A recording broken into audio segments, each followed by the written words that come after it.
they come again. Space. That shot! And City takes a 3-2 lead. Unbelievable! Out wide if she can find her. Great job to play Yanela Offer. Offer a right-footed ball across. Romine arriving at the far post. It's 2-1. Detroit City. All right, different location for the Musings. I got a co-host here.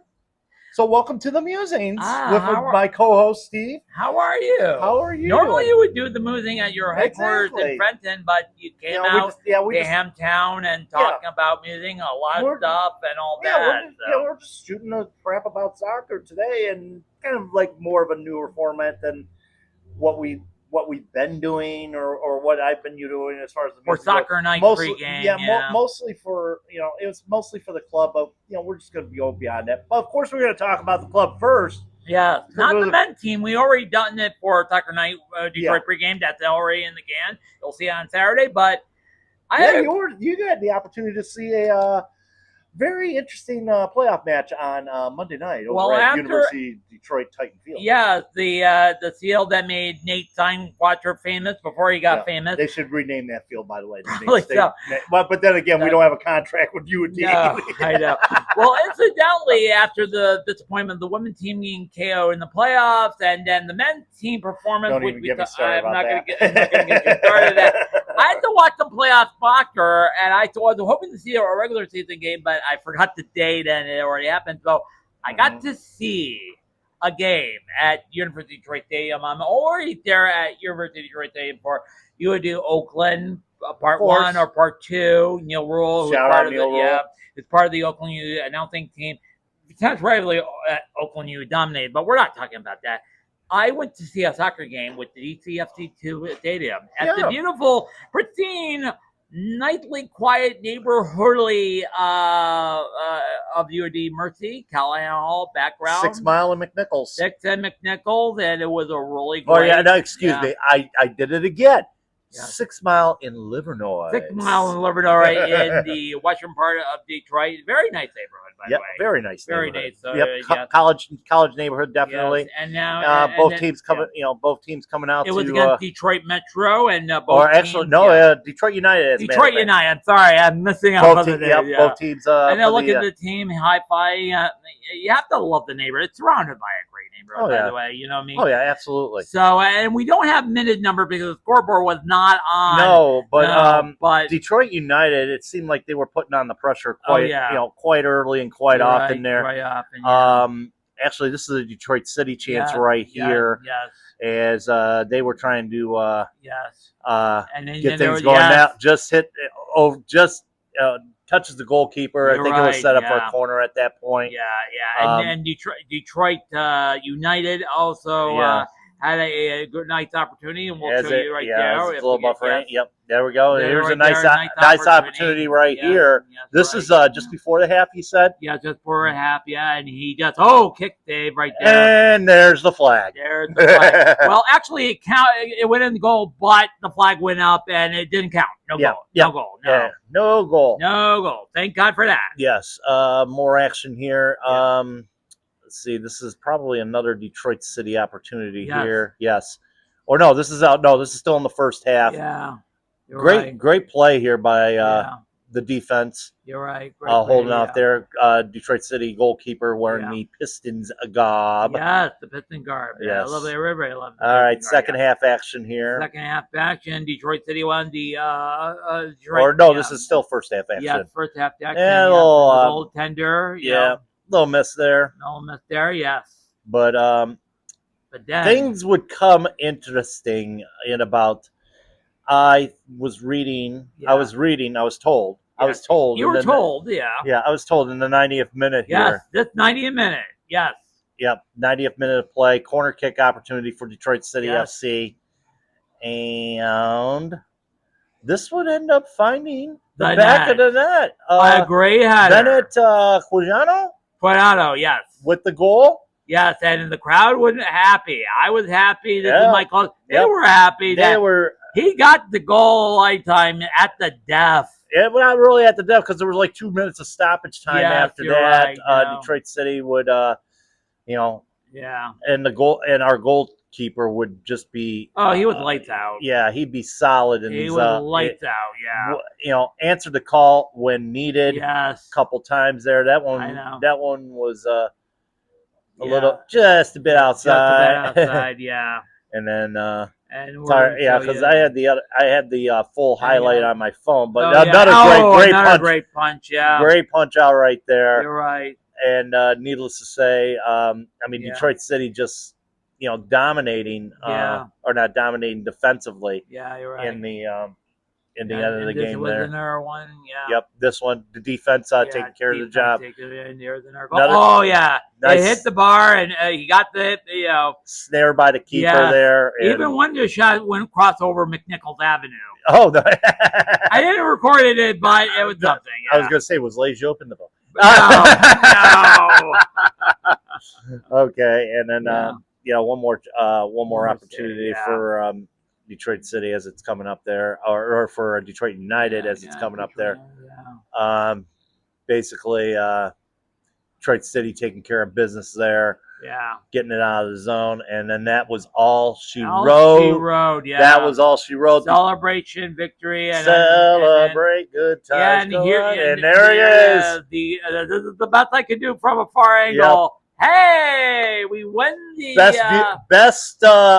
best thing in the witness in pro soccer, the trophy lift. Oh, let me tell you, I've witnessed it a couple times myself. You've gotten to witness it a few times. Best thing in actually, all soccer. believe it or not, but 5 years ago, it was mentioned on social media that when we won our first NITA champion, it was celebration. Literally, I remember that day. It was. It was really great. I got to hang out with a good friend I have now known for 5 years. You know what I mean? Yeah. Wherever the river, that it was just like, honestly, I'm not a single guy, but not that thing. And shout out to his husband, but hey, it was a great thing. It was a great. But now 5 years later, in commemoration, I'm wearing the shirt, obviously, but that was a great night. And by the way, this is the second time that they reserve team, the .2 team, won a title. They won the Midwestern Premier League a couple of years ago when we. Yes, indeed. Yeah, you're right. Indeed. Back in the days of NISA, it was they did win the Midwest MWPL title. There was no playoff. We just won it. We just dominated. We just won straight table as far as that goes. And Detroit City coming away with the victory 1-0. 1-0. Yeah. They take on Chicago Nation FC. Hasn't been announced as of yet. At the time of the recording, but it will be. Yeah. And by the way, I did do a couple of interviews. One with the goal winner, and afterwards with their head coach, Brad Dunwell. Steve Polytovic here with City head coach Brad Dunwell. Congratulations on a very nerve-wracking 1-0 victory. For sure, yeah, no, very tight. Super happy with the result.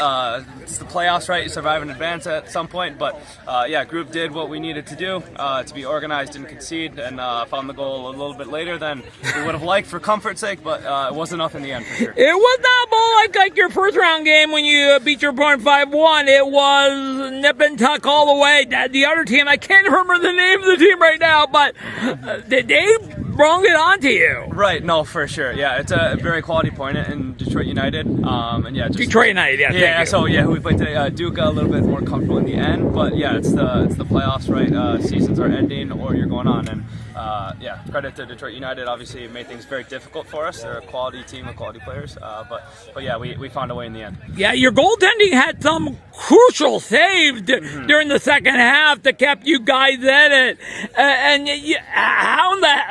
Were you surprised when you finally scored a goal? I must say. Yeah, honestly, I don't think we've scored a ton from set pieces, so especially just with how the goal came and just the late stage of it, it's super exciting for us. And when you score near the depth, that give a little bit of pressure, knowing depending on you only had 3 minutes, one regulation, 2 in extra time, so that must. It's kind of nervous when you score, and then you say, "All right, park the bus." We got it. For sure, yeah. Unfortunately, there wasn't too much game left to see out, so, but yeah, we did see the game out, and yeah. weren't too uncomfortable. So you now won the Midwest East title. You're going on to the round of 32. Your next opponent is Chicago Nation FC. Gotcha. We thank God we don't call it Shy Nation FC. Just at the Boston NSW women's team with their misfiring identity. But now you're going to be converted in the base. What you have to do for the next round of the playoff, the round 32. Yeah. We'll see what kind of film is available. We'll see where we're playing. Obviously, that's the glory of the UPSL. Kind of figure out one foot in front of the other. So yeah, gonna go enjoy the win, and then we'll figure out. Yeah, that's very tough when you haven't seen much of your opponent because of technology and all that. It's kind of tough, right? Yeah, it can be for sure. But yeah, hopefully we can find some coaches with some footage to have an idea what we're up against, and yeah, the group hopefully will be ready. Well, congratulations on your Midwestern E title. Enjoy it with the boys. Great to see you. Kohoski, is that your full name? Yeah. The game winner in the game against Detroit Athletic. I hope I get the name correct. Congratulations on the victory. Thank you. Can you describe that goal, how you saw it? I mean, cross came in. I'm not a common goal scorer, but definitely not with the head. But just connected with it, and yeah, just went in. Just went in? Yeah. At the death. Yeah, right. Yeah. Dream of in a tight game. Yeah. Looked like it sound nervous with both teams going at it. You had some great chances. Yeah, no, it's tight for sure. And your goalie there made some big saves, but huge saves. Yeah. Coming up at the end with the game winner. Yeah. That's something. Yeah, it was great. I mean, they were a great team, great opponent. They played well, but just well, in the end, yeah. You move on to the next round, the round of 32 against Chicago Nation FC. Yep. You'll be right for that. Hey, it's a long journey. This is NCAA style. Right. So, yeah, it's when I go home now. So you want to go home? Okay. Yeah. No. But yeah, hopefully we get a result next game too. Next game. Well, hey, all the city is behind you, man. Yeah, I appreciate it. Listen, thank you very much. Good job on both of those interviews there, Steve. Thank you. Thank you for your service down there. Thank you very much. Down at Titan Stadium. Like I said, I recorded off my cell phone. Remember, I We do everything off cell phones. This is being recorded off a cell phone. By the way, I had to delete 40 videos when a good opportunity turned into a nothing burger. I captured some of when they got in tactic yard, especially game winner, especially great package that ended up turning out to be, and very appreciative of the coverage down there. Unfortunately, I couldn't be there because I had to work. But you know what? I should get a tip from Sam, who also had recorded stuff for her. You did. I mean, you did an outstanding job. You. I mean, doing being the roving reporter on the scene. Well, I'm a journalist, true, literally, yeah. So great job on that. But as we mentioned, Detroit United, or no, not Detroit United, but Chicago Nation FC hasn't been announced as of yet. No, I looked last night and they haven't announced. They still haven't announced anything. It's that, and it's around 30. Bennett mentioned something he wanted to go home. Yeah. Meaning, maybe he wants to have a playoff game at home. I would probably be thinking, so, and we'll be at UND as well. I wish you turned on so we could, easily, but it will be at UND, their home field this year. So it's something, and it'd be nice to bet at Keyword too. Part of another double. Some people mentioned on Discord part of the double header, but we digress. I know. Two teams, and of course, shout out to all those that went out to Titan Field. I saw some regulars. I even saw Trevor James there. Very nice. He's doing a lot of scouting. Because remember, this is the future. These are the future kids of Detroit City FC. So, great. I mean, like I said, nice to see the sporting director of DCFC with them there. Okay. All right, let's go to another thing here. Do I have to bring this up? Well, you were privy to the World Cup game. The Club World Cup game the other night at what do you call it? NRG Stadium. Are you talking about the Gold Cup, not the Club World Cup? Yes. Yeah, the Gold Cup game. You're right. So I didn't see the game because I was doing other things. I kind of forgot me, but I did see the highlight package. And it was a good game, except for one controversial call. Well, we got about let's say the extended highlights of that one. I mean, you got 11:25 there. I'm just gonna try to. You have to be careful. Yeah. Careful. I mean, we're just looking at the highlights there, but we're going to come to that part you're right. when it eventually gets there. If they do show it. Yeah. Well, they did it. Started off really, really well. 3 minutes into the game, it was Sebastian Berhalter feeding. Let's see, who was the? Okay. Oh, they showed the. The starting lineup. They always do that, I was going to say we'll go back to the starting lineup, but it was Sebastian Berhalter with the goal. With the pass. You're right. And then he fed, and I'm waiting for the Lions to come up because okay. But so he did. He scored off the header, but it hit the goal points and straight down. They say, "Wait a minute, is that goal?" It was, because when it come down, it went over the line. Remember, the rule is the whole ball has to go over. It was Chris something. I can't remember his. You're right. Why don't you go back to Fontenot? Yeah. All right. Yeah, dummy. Okay, let me go back to Fontenot. That was Sunday. That was Sunday. Gold Cup final. So that was Chris Richards with the goal. 4th minute of play. 4th minute of player. And then, Jimenez answered back in the 27th minute. By the way, nice tribute to Diogo Jota. Diogo Jota. If you remember, if you haven't heard of nice tribute to Jota. The big story, he got killed in a tragic car accident, and the soccer world have responded. It's a tragedy. You responded really. But he did a great job. His goal celebration was he said on playing on TV, playing FIFA soccer or FA soccer. Well, you know what I'm talking about. That was a nice tribute. Nice tribute there. I know. We're not showing the highlights there as far as that goes. I know. But key moment about the 60 some odd minute there. I am going to read the rule. If you are in the penalty box and hit the arm or the hand, if you hit the arm or the hand in the box, that's an automatic PK. That's all. An automatic PK. Old rules. Because the interpretation of the handball rule now is a lot different than it was back then. Yes. Why? Because of 3 letters, VAR. Because you got to figure in was it in a natural position? Was it in an unnatural position? Was it?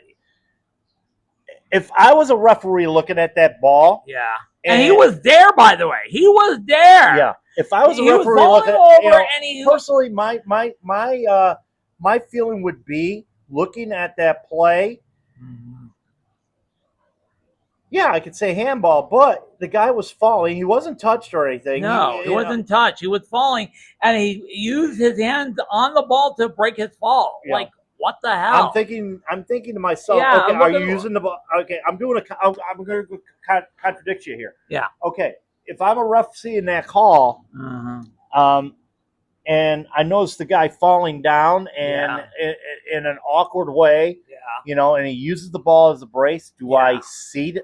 Would I see that as a whole? That's a decision that's really up to. That's really a decision that's up to the ref at that point, because you don't know if he was in a. Like I said, you don't know if he's impacted at that point. Do you think he's impacting the play at all? Did he impact the play at all? Did the ball, did he restrict movement of the ball, or what the deal was, or was it just a freak of nature that he fell wrong? He fell wrong, and his hand was in the box. It was clearly in the box. Now, if you're intentionally doing that, that's one thing. If you're intentionally touching the ball in the box, boom, moving it to the spot. Yes, but naturally, like I said, there's a play there. I mean, I had to watch that 4 or 5 times as we're looking at the play. Yes. Where was the call? I'm pointing the spot. Oh, where's the call? I'm pointing to the spot. I would point to the spot too. I'm pointing to the spot too. I would point to the spot too. He had, you know what? I'm pointing to the spot at that point. I mean, even looking at it twice. I'd be pointing to the spot. You're right. I mean, it's truly a ref's judgment call there. It is a judgment call. I think he impacted the ball in a way where, it's basically stopping the damn ball. You're right. He was stopping the damn ball. Yeah. I mean, I understand not having. Oh, my but you got to be aware where it was. I think he was probably looking at the damn ball too.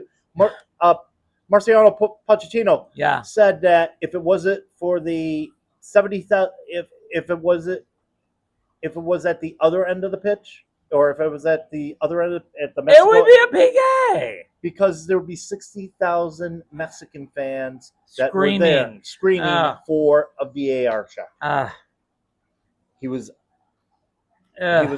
saying this because of the fact that the the contingent of USA fans, mind you, in Houston, very close to the Mexican border. Yeah, well, not really. I mean, not really that close to it, but I mean, on the Gulf. I mean, very close to the Gulf of Mexico. Let's just put it that way. Yeah. So yeah, we're remotely close to the Mexican border. I would say like Houston would be like Lansing is to Windsor, in my opinion. Yeah. So I mean, as far as proximity goes, but heavy L-tree contingent at NRG Field on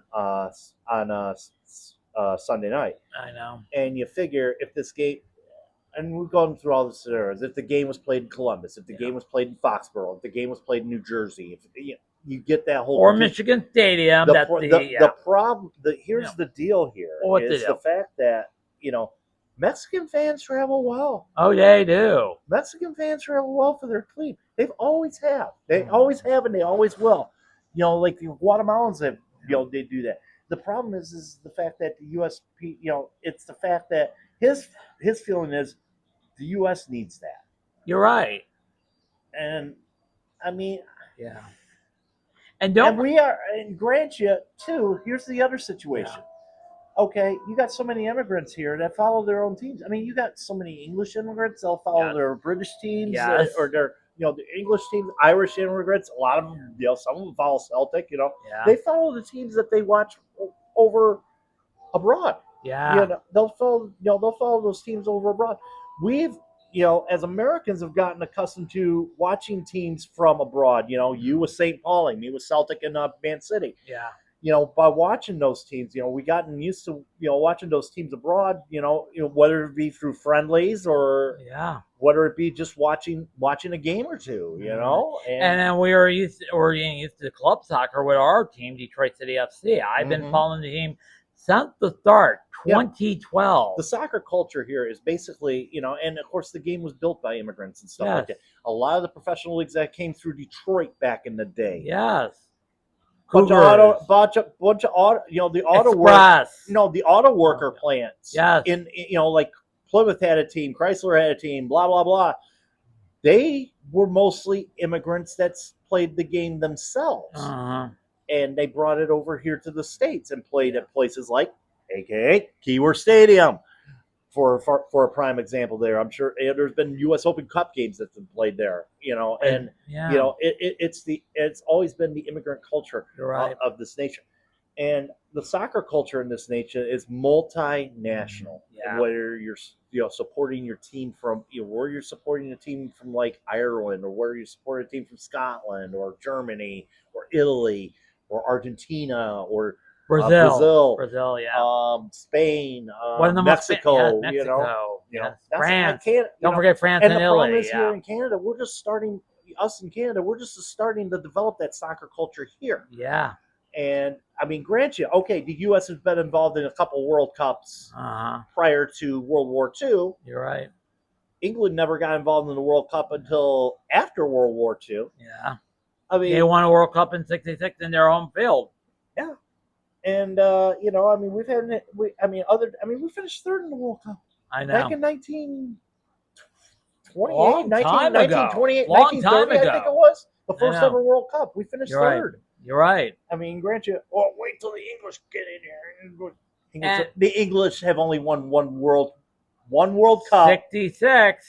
And they haven't beaten the Americans. No. I remember. They have not beaten the Americans. I remember in the World Cup finale for World Cup 1994, which was the launching pad to MLS. Remember, they beat Mind you, England. MLS had to be created because of it. I know. Go on. I know. But they beat England in a World Cup qualifying game, and that knocked out the England out of the World Cup. We didn't see a lot of England in '94 because they were not in it. And I remember, what was it, Black Friday. Black Friday. Black Friday a couple years ago. Yeah. 1-1 draw between the two teams. Against England, I remember. Then everybody made a big deal of an easy goal that slipped past the net, and the England press went crazy. As they always do. Like they do, and they always bring up the trait. He had sex during. Who cares? That's none of my business. Come on. Another thing to talk about when we're talking about the U.S. national team is one guy. Yeah. Who? Brother, are we going to talk about? A native of the area. I know. I saw this. I didn't see the game like I said. I saw the highlight, and it was a big subject on Morning Kickoff, which I'm now subscribing to their YouTube page. Shout out Jason Davis and thank you. Can't think of his name. Can't think of the other guy's name. I can't think of the other guy's. Anyway, shout out to you guys. I'm a subscriber too, by the way. Let's get back to the pregame. Robert Kerr. Yeah. Shout out to you too. Let's get back to the pregame. The pregame of the show. Alexi Lawless, who went to Cranbrook, became Michigan soccer. Cranbrook Cowboy. Yeah, and then went on to play the U.S. national team. And lately, in the last, I think, 10 years, he's been acting strangely. We're talking things other than soccer. He showed up. Oh, my. Like a Cranbrook Cowboy. Bah, bah. In a horse. Yeah.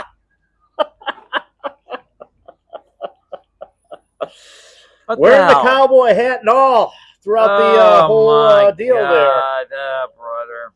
And, all right, bottom line, we have our thing about Alexi Lawless. Yeah. Everybody in this club has a thing about Alexi Lawless. I know. Hate to say it, folks, he's been wearing one of these shirts. I noticed him in, when he was doing the World Cup a couple years back. In Qatar, yeah. He was wearing the city gear. He was wearing the city gear, yeah. He was representing city. Yeah. He's an owner. Yeah. Yeah. However, his controversy, and I'm going to say this, he's got, I don't want to say unique takes. Yeah. Some of them, a lot of people don't agree with. Yeah. A lot of people in this group don't agree with. A lot of those takes I don't agree with. Yeah. A lot of them, especially with Pro Rel, the whole build a better mousetrap thing. Thank God I didn't follow him on Blue Sky when I started my Blue Sky account. Yeah, I blocked him. A lot of people have blocked him as far as that goes. I have forked and ignored him, for God's sake. Unlike the evil Twitter, unfortunately. Yeah, everybody, and the thing is, they tell us engagement. Don't engage with him. Don't engage with him. He finds his way to find engagement one way or another, whether he pulls off stunts like this, whether he pulled off what he did a couple weeks ago about the fact that the U.S. national team should be more exclusive. And I'm not saying exclusive because of... Are you kidding me? Are you freaking kidding me? I'm not saying exclusive because of, race or gender. I'm not saying anything like that.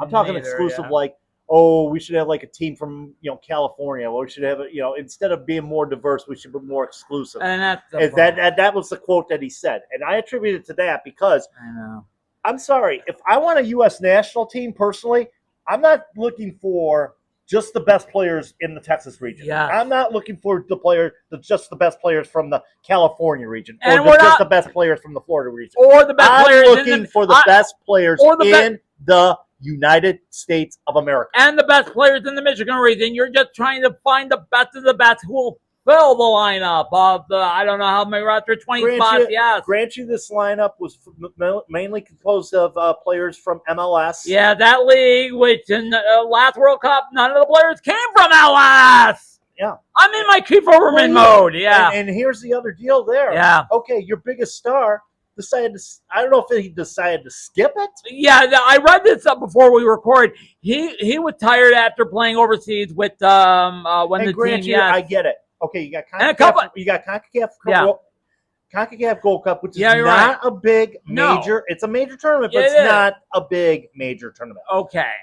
I'll say that to the effect. It's understandable. It's not a World Cup qualifier because you've already qualified for the World Cup. Yes. I can understand being rested for you're qualified for World Cup with Canada and Mexico because they're co-hosting it next year. So I understand being rested up and all that stuff like that. But I'm sorry, if you want to, you got to be out there. Yeah. I think you got to be out there. I don't care.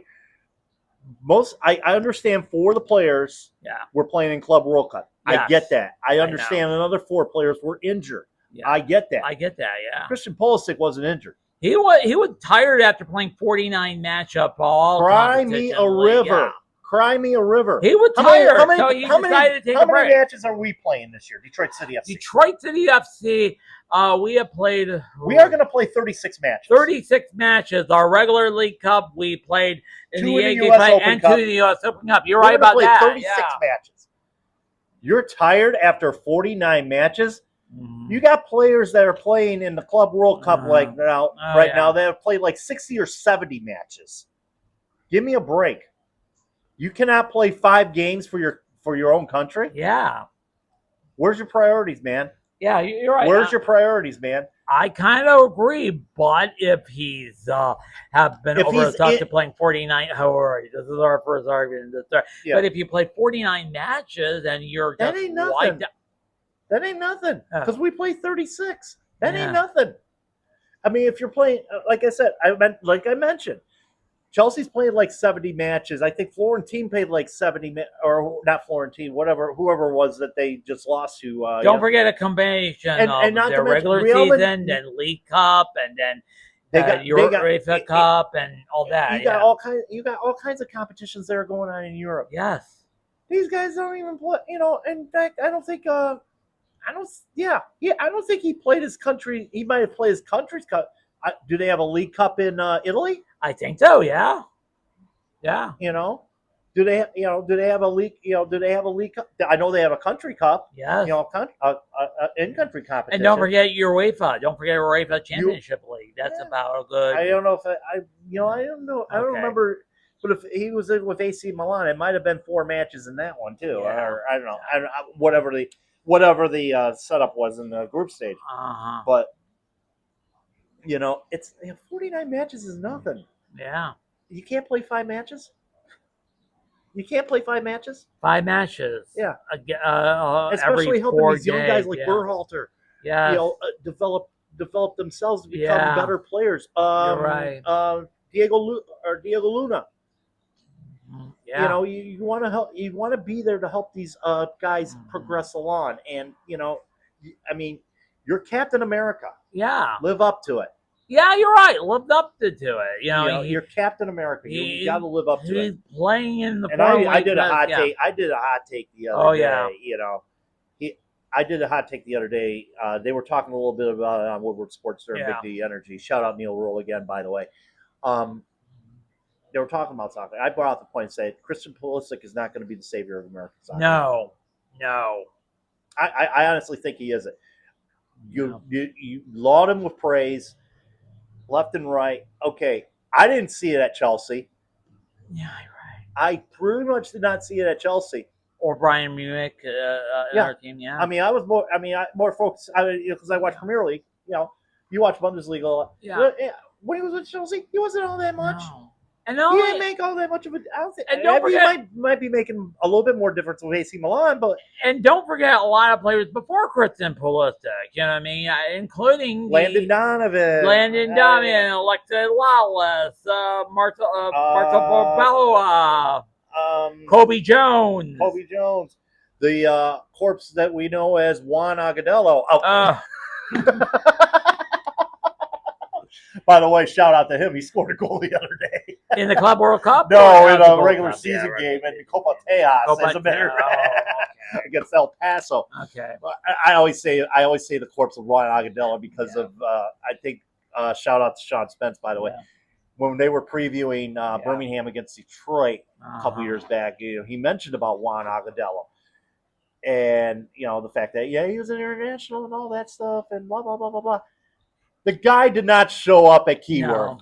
The guy did not show up at Protective Stadium. That's why I say he's the core. Birmingham. Yes, Birmingham. when he was with Birmingham, and he hasn't showed it last year when he played for and he's played for San Antonio. Last year against us, he didn't show up against us then either. Oh my God! So I say he's the corpse of Juan Agudelo. Yeah, like the living corpse of Juan Agudelo. So. That's the reason why we always pick on him as a home game. Yep. Yeah, I digress for that. But it's been fun talking about shooting the crap about soccer and all that stuff. Yeah. And we're going to try to do this more often. Not just Detroit City. Talk about other things. Obviously, the Premier League season's coming. The international season's coming up fast. Yeah, you're right. A month and a half away. Less than that. I think it's August 15th for the Premier League. Yeah, right. And that's one of the big stories is now with the tragic passing of Diego Jota from a car accident last week. How will the Liverpool players respond? They just walked into camp yesterday. Oh, brother. As we're speaking, and emotions were high. Oh, just imagine what they're going to be like that first game, especially at Anfield. Yeah, and that first home game. That will be emotion. If you've been seeing the pictures from the aftermath of remembering a great soccer player, which, by the way, I think he would have been the next big international superstar. I think he could have been. I think he could have been. But the first game, oh my God, tears will flow. The thing is too about this whole thing. Yeah, it kind of reminds me. Yeah, and I'm sure you remember this as well. Back in 1979, August of 1979, as a matter of fact. You're right. Great baseball player at the New York Yankees. Oh, Thurman Munson, the tragic plane crash outside of Canton, Ohio. Yeah, yeah, you're right. And the on his off day, the impact that it felt amongst the game, the team, the fans. Yeah, I think this parallels this in such a way there. You're I mean, right. grant you. He was the captain for the Yankees, and a lot of people, and here's the deal here. Yeah. A lot of people love Liverpool. Yeah. A lot of people hate Liverpool. Yeah, you're one of them. I'm one of those people. But But in a situation like this, you take time to respect and reflect on what they did. I mean, Diogo Jota may have not have been, say, like a Mo Salah type deal or a Sadio Mane, that type of player. He was an impactful player. Yeah, very 16 goals last year. He might not have been a Ronaldo or a Bruno Fernandes with his or a Messi. With Portugal. Yeah. Messi's Argentina. I'm sorry. Forget about that claim. I know. But, but no, he wasn't like Bruno Fernandes or a Ronaldo with Portugal. Yeah. But he was one of those type of players. Say like a Julian Alvarez was to Manchester City, or Julian Alvarez was to Argentina during the World Cup. I know. He was a vital player that had a lot of potential and all that stuff. Yeah, you're right. Just got married a week ago. Oh, a week and a half. Oh my God. A week before the accident. That is had 3 children. That's where it hits you. That's the tragedy part. He was just married to his longtime high school sweetheart. Yep. Childhood sweetheart, by the way. He had 3 children, and they finally tied the knot during the break before they go to training camp. And and like I said, I mentioned there is no words. There is no words. No. I mean, like I said, it parallels back to, like I said, back in the 70s. I mean, we both lived that when Munson died. I don't remember that regularly, but I'll give you 2 recent examples. 5 years ago, when Kobe Bryant, just beginning his second act after basketball, tragically killed in a plane accident. That was horrible. I remember getting a text that day about that. I remember reading on.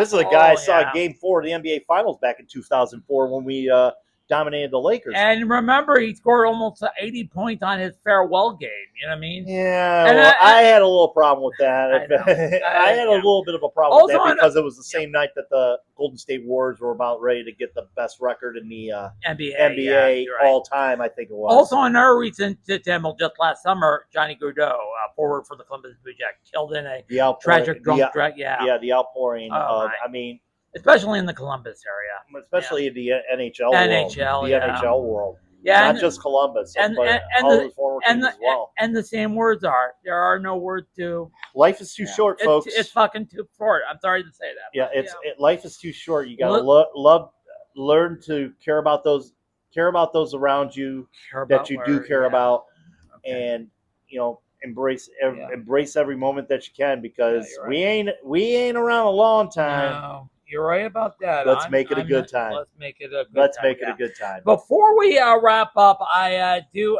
let me go back to Detroit City and note it's not about the club on the field, but it's the club off the field, because when I was there on Monday, I read a story, and it was reported first by the Detroit News.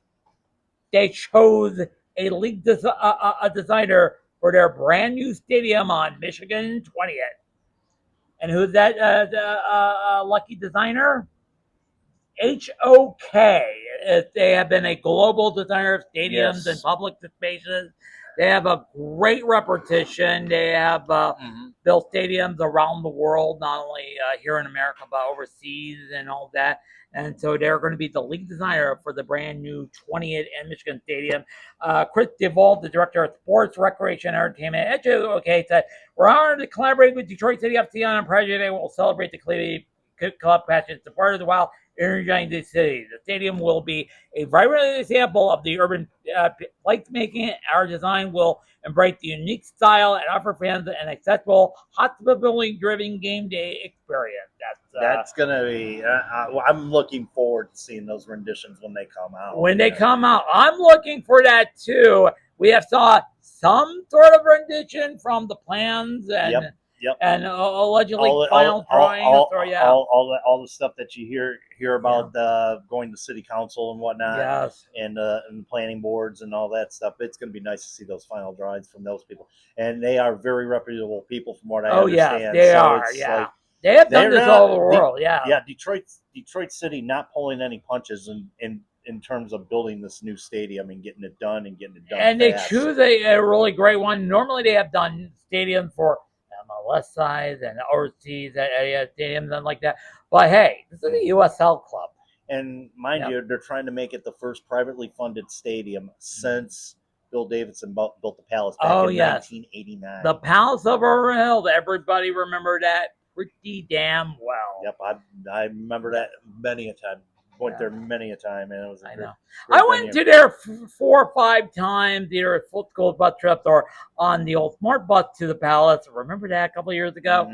But before they moved back to Detroit, games, seen concerts, seen Viper games there, Whaler games there. Shout out Flint Firebirds, by the way. And by the way, they also designed Little Caesars Arena downtown. Yep. Yeah, so they're pretty legit, man. Yep, they're legit. So like I said, we got like 45 minutes of coverage, and like I said, we're gonna do this a little bit more often here. We're gonna sit here and just shoot the ish and talk about anything that's going on in the world of soccer, anything that's going on in the world of Detroit City FC as well. So you're right. Be on the lookout for a pregame show on Saturday. Yeah, prior to the match. We already recorded it. It's in the can, but can't wait to show it to you. We talked about the struggle of Detroit City FC.